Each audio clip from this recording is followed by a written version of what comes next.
Protesters gather outside a hearing. Good evening. I'm Madeline Overturf. And I'm Charlie Sakaitis. Welcome to our News at 6. We begin tonight with a crucial step for an offshore wind farm facing opposition once again. Sussex County Council was weighing a conditional use application today. So what exactly does that mean? Well, the ordinance would allow for the electric substation for the U.S. wind farm to be built near the Indian River power plant. Neighbors say it's one step closer and too close to a wind farm that they do not want. Say no to killing our oceans. It's a swindle. Just a few sentiments from the roughly dozen people who were protesting outside Sussex County Council today.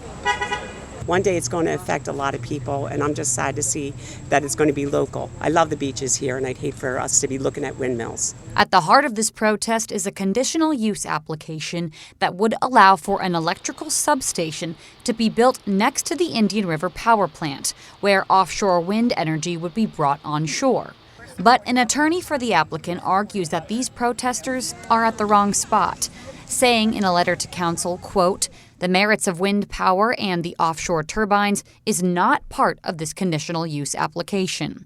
Going on to say this application is just about if this location is, quote, "appropriate for an electrical substation," and that's it. It was noted in council today that currently Delaware does not have a contract to get this power. This is a Maryland operation. It's paid for by the Maryland people. Any wind energy that we get out of this deal is going to go right directly to Maryland, not us.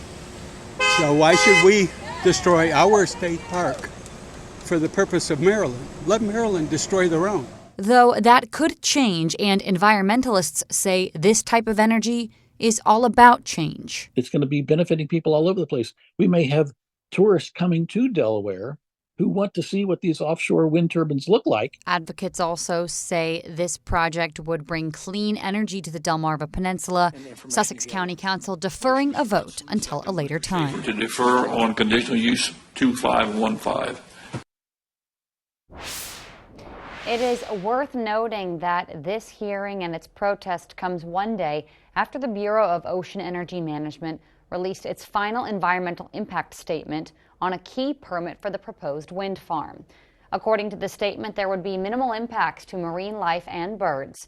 However, researchers say there would be, quote, negative visual impacts as the turbines could be seen from the Fort Miles Historic District in Lewis, the U.S. Coast Guard Tower in South Ocean City, and the U.S. Life-Saving Station in Ocean City.